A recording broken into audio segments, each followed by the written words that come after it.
hoy estamos con Franklin Castañeda. Él es actualmente el presidente del Comité de Solidaridad con los Presos Políticos y es un muy reconocido defensor de derechos humanos en Colombia. Franklin, gracias. Muchas gracias por la invitación.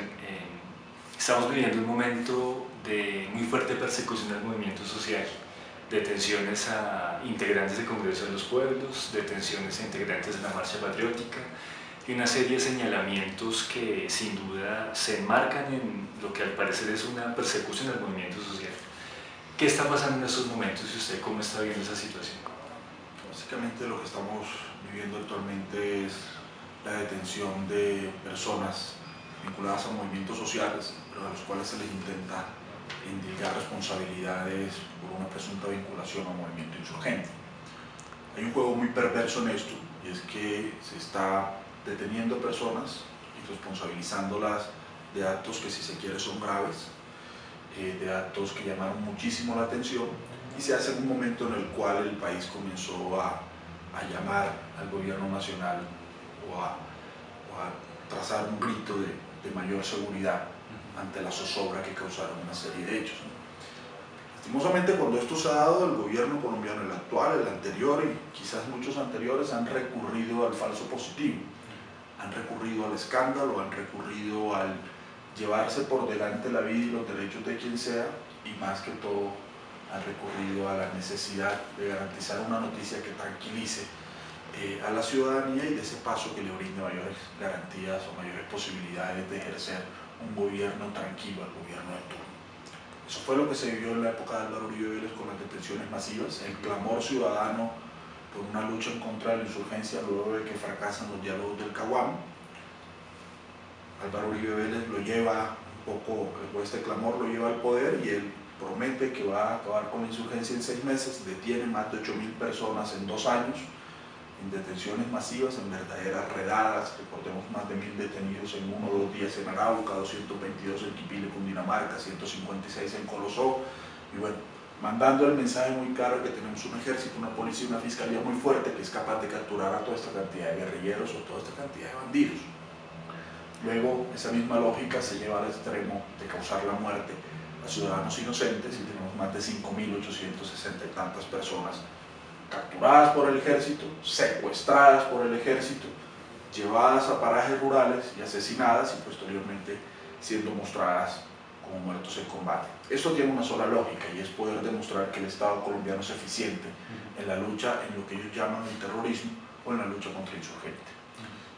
Y lo que estamos viendo ahora es la reedición de esto, es reeditar la idea de que cuando el Estado necesita demostrarle a la ciudadanía que es un Estado fuerte, pues se termina llevando por delante a quienes también considera o que son sus enemigos porque son líderes sociales, o que son personas en condiciones de vulnerabilidad por las cuales nadie va a responder. Y por eso tenemos las cárceles atestadas de gente pobre. Por eso tenemos en las cárceles que cerca del 50% de las personas no ha terminado la primaria.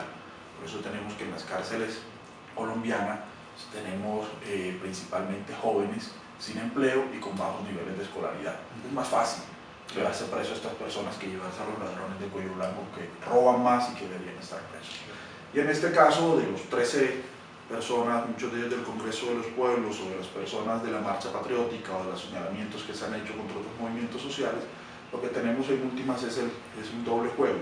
Por un lado, se le está respondiendo a la ciudadanía con la penalización de personas y mostrarlas como culpables de hechos bastante graves, pero por otro lado se está atacando directamente a la oposición, se está deslegitimando a la oposición en momentos en que nos vamos hacia un periodo electoral y en momentos en los cuales el proceso de paz está de alguna manera con las FARC llegando a una etapa crucial, y con el ELN pues todos esperamos que dentro de poco pueda haber buenas noticias.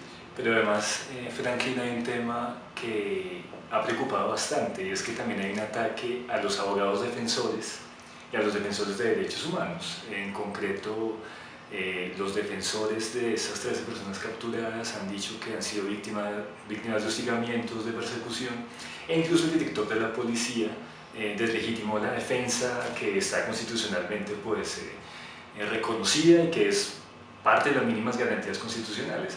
¿Cuál es la situación también en este contexto de persecución al movimiento social? La persecución también a los defensores de derechos humanos y en concreto a los abogados defensores. Lo que sucede es que creo que la La policía no se esperaba la respuesta, y esto es una enseñanza que los movimientos sociales tienen que aprender. En momentos en que la represión avanza más, los movimientos sociales debemos avanzar de manera más unida, debemos mandar mensajes claros y debemos oponernos radicalmente a este tipo de arbitrariedades del Estado. Creo que ellos no se esperaban la respuesta que finalmente el Congreso de los Pueblos, las organizaciones de derechos humanos y las plataformas de derechos humanos dimos.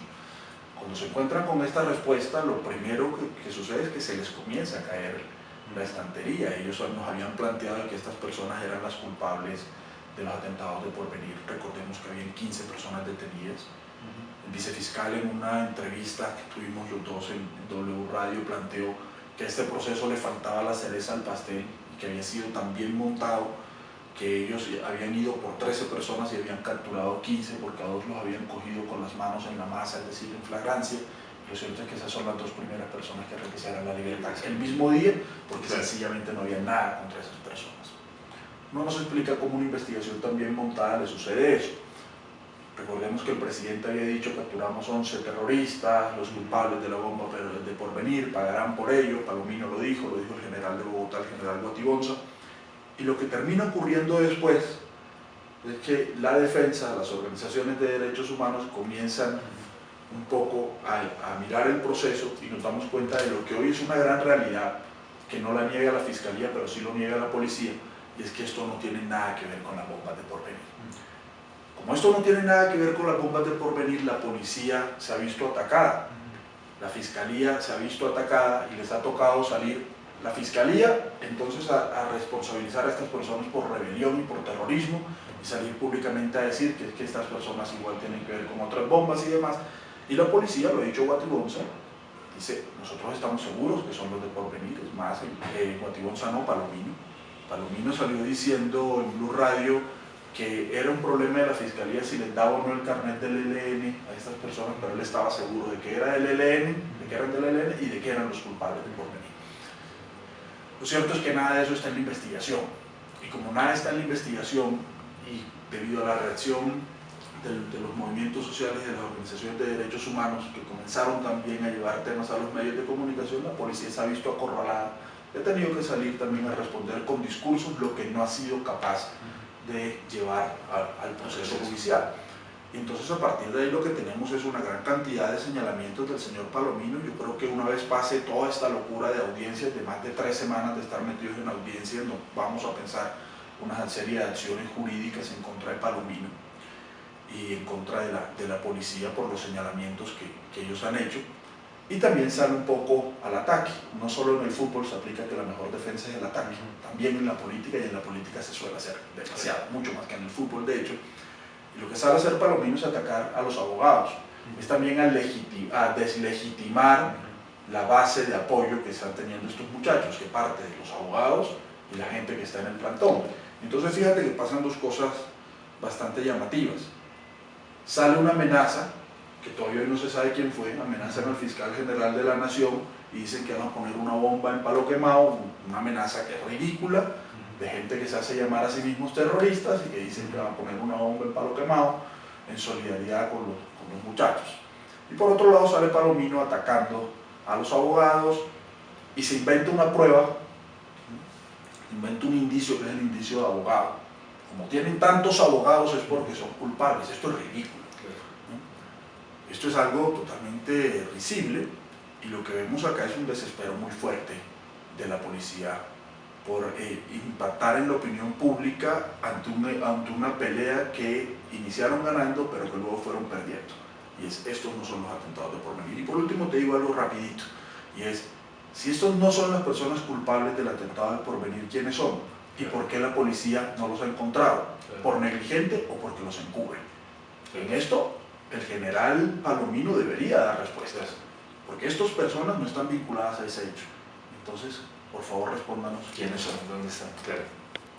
Ángel, hay un tema que no se ha comentado mucho, pero que es clave en el caso sobre todo de los 13 detenidos, algunos de ellos integrantes del Congreso de los Pueblos, y es un tema que algunos llaman la corresponsabilidad de la fuerza pública en la situación concreta del tropel en la Universidad Nacional. La policía, según lo que ha dicho en el proceso, tenía alguna información de que se iba a dar un hecho delictivo, pero no actúa. ¿Cómo evaluó usted esa situación de la corresponsabilidad y qué podríamos decir al respecto? Es bastante grave. Lo primero que hay que decir es que la policía está instituida constitucionalmente para la protección de la seguridad, el bienestar, los derechos de la ciudadanía. Si la policía tiene la información de que alguna conducta delictiva, sea esta o sea cualquiera, va a llevarse a cabo y tiene la información suficiente para impedirla, debe proceder a impedirla de manera de que se evita un daño mayor. La policía lo que ha planteado en el proceso es que ellos tuvieron la información y un seguimiento y obtuvieron fotos y grabaciones y lograron establecer en qué casas se estaban elaborando explosivos y posteriormente cómo esos explosivos se trasladaron a otra y posteriormente cómo se desplazaron esos explosivos hasta la Universidad Nacional y posteriormente cómo esos explosivos fueron o iban a ser utilizados en el tropel del 20 de mayo, un tropel que efectivamente se dio, y la policía se indica a estas personas de haber participado, a estos 13 muchachos de haber participado en ese tropel. Olvidándonos si son estos 13 o si son otros los del tropel, lo cierto es que aquí hay una cadena de situaciones que llaman poderosamente la atención. Si la policía, en su trabajo de inteligencia, sabía que en una casa se estaban llevando a cabo explosivos, la policía debía intervenir. Si luego sabía que en el vehículo, que ellos dicen tienen fotos y demás, se estaban trasladando por toda la ciudad de explosivos, la policía debía intervenir. Imaginémonos el hecho de que este vehículo se accidenta, imaginémonos el hecho de que estos explosivos caseros se hubiesen estallado en una carretera de Bogotá. Efectivamente, la policía tuvo la oportunidad de impedir un daño mayor y no lo hizo. Se llevó a cabo luego un tropel con conocimiento previo de la policía, del cual resultan unos oficiales heridos, unos policías, algunos dicen que 15, otros dicen que no, otros dicen que 5. Lo cierto es que uno no logra entender cómo la policía, si sabía que esto iba a suceder, no lo evitó, sino que por el contrario permitió que se diera. Los funcionarios públicos en Colombia deben hacer lo que la ley les exige que hagan. Y en este caso la policía debía intervenir para prevenir lo que sucedió en la Universidad Nacional. Si el funcionario deja de hacer lo que la ley le exige que haga, el funcionario debe ser responsable por omisión. Y en este caso, yo lo que quiero plantear aquí es que efectivamente, a mi juicio, la policía es corresponsable, al menos de los hechos del tropel del 20 de mayo. La policía permitió que ese tropel se desarrollara, teniendo al parecer toda la información, y como lo permitió y se produjeron algunos heridos, quien debería también responder penalmente por esto, y la Fiscalía debería compulsar copias, o el juez del caso debería compulsar copias, es contra quien dirigió todo el operativo de inteligencia de la policía. Y esa persona tendría que responderle al país porque no actuó a tiempo. Si esa persona actuó a tiempo, seguramente hoy no estaríamos acá. Pero hoy lo que estamos viendo es que la policía ocultó toda esta información y la utiliza cuando políticamente el gobierno le sirve. ¿Cuándo la utiliza? La utiliza en un momento en el que el gobierno de Juan Manuel Santos rozaba el 28% de popularidad, que había problemas con el proceso de paz en La Habana, y en el cual la utiliza luego de una semana o pocos días después, donde habían estallado unas bombas en Bogotá, donde la gente de alguna forma se le va encima al gobierno de Santos, y la policía llega y dice, pues aquí están los culpables, y saca una investigación que venía llevando a cabo por unos hechos de un tropel, nos los hace pasar públicamente como si fueran los hechos de Porvenir, resulta que no son los hechos de Porvenir. La policía nos mintió, el presidente nos mintió, la fiscalía nos mintió, utilizaron políticamente todo esto, y en realidad estos hechos tenían que ver con otra cosa que pudo haber sido evitada en su momento. Y esto es grave porque esto lo que nos está dando a nosotros es pistas de que la policía está actuando políticamente y no de acuerdo a la ley. Claro, doctor, no podría plantear las dos hipótesis, ¿no?, que usted, digamos, la sugiere muy bien. Por un lado, hay un tropel, la policía tiene conocimiento anterior y no actúa, ahí ya hay responsabilidades jurídicas claras. O la otra es, en realidad lo que está ocurriendo es que estas personas capturadas no participan en el tropel y más bien se está como utilizando hechos anteriores para precisamente armar un proceso donde, según la defensa, de lo que la defensa ha planteado públicamente, esas personas realmente no se les ha podido comprobar que hayan participado ahí. Entonces, como sea cualquiera de las dos situaciones, sí muestra una actuación política de la policía. Sí, claramente en esto hay que, uno, respetar la presunción de inocencia, dos, creo que a los medios de comunicación le han mostrado partecitas de pruebas y cosas para intentar inculpar a la gente, pero en realidad en esto la prueba reina no existe. Claro. Estas personas tienen su presunción de inocencia en Colombia, hay muchísimas deficiencias en el trabajo probatorio que hizo la policía. Esto es un proceso que es político, que es mediático, que es jurídico, y muy seguramente va a ser un proceso muy largo. Yo esperaría que se actúe en justicia y si es así esperaría que todos, si no la gran mayoría de estas personas recuperen la libertad y se logre demostrar su inocencia. Pero independientemente de eso, también hay una responsabilidad que cobrar aquí, o dos. Uno, el por qué se utilizó esto para ocultarlo del porvenir. Y yo insisto, la policía está ocultando su negligencia o está ocultando al verdadero perpetrador de los atentados del porvenir. Y eso que lo aclaren porque en Colombia existen antecedentes. Las bombas abarcayeras por parte del DAS. Sí. Los supuestos atentados contra Álvaro Uribe por parte del DAS y por parte de miembros del ejército. En este país existen antecedentes en los cuales la fuerza pública ha hecho atentados y ha causado hechos políticos a partir de hechos de terror. Entonces a nosotros que nos aclaren quiénes son los responsables del tema de porvenir, porque bastante zozobra que se causó y porque se quiere ocultar ahora. También una cosa, y perdón que le interrumpa, Franklin, y es que un tema que tampoco se ha mencionado es que después de las bombas de porvenir aparecen una serie de mensajes en redes sociales que fueron instrumentalizados por políticos de derecha diciendo que iban a haber nuevas bombas y que la gente no tenía que acercarse ese fin de semana a centros comerciales, por ejemplo. Entonces, alguna gente con suspicacia razonable demostraba muy bien cómo había una utilización política de los atentados de porvenir por parte de sectores de derecha. Ese es un tema que desapareció y que en la opinión se dejó de hablar de ello, aunque era un hecho, digamos, muy evidente, como estas bombas de porvenir fueron usadas más bien por políticos de derecha y como posiblemente hay gente que conocía esos atentados y que está encubriendo a los verdaderos responsables. Claro, y en momentos además en los cuales esos mismos políticos de derecha estaban promoviendo en el país, por ejemplo, la terminación del proceso de paz en La Habana, porque efectivamente luego de una serie de hechos de combate y otros no tanto de combate por parte del gobierno, de las Fuerzas Armadas del Estado y de las FARC, pues se había mermado muchísimo la confianza en el proceso de paz. Habíamos visto los tanques derramando petróleo, habíamos visto por otro lado los bombardeos de la Fuerza Aérea, los ametrallamientos de la Fuerza Aérea a comunidades, etc.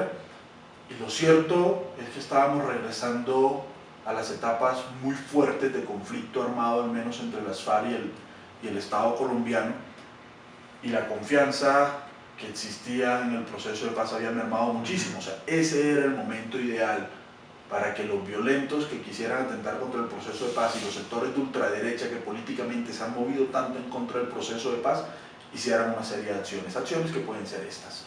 Acciones del terror virtual que crearon o del terror utilizando medios virtuales como el WhatsApp y los mensajes y todo lo demás, las acciones efectivamente de las bombas de porvenir.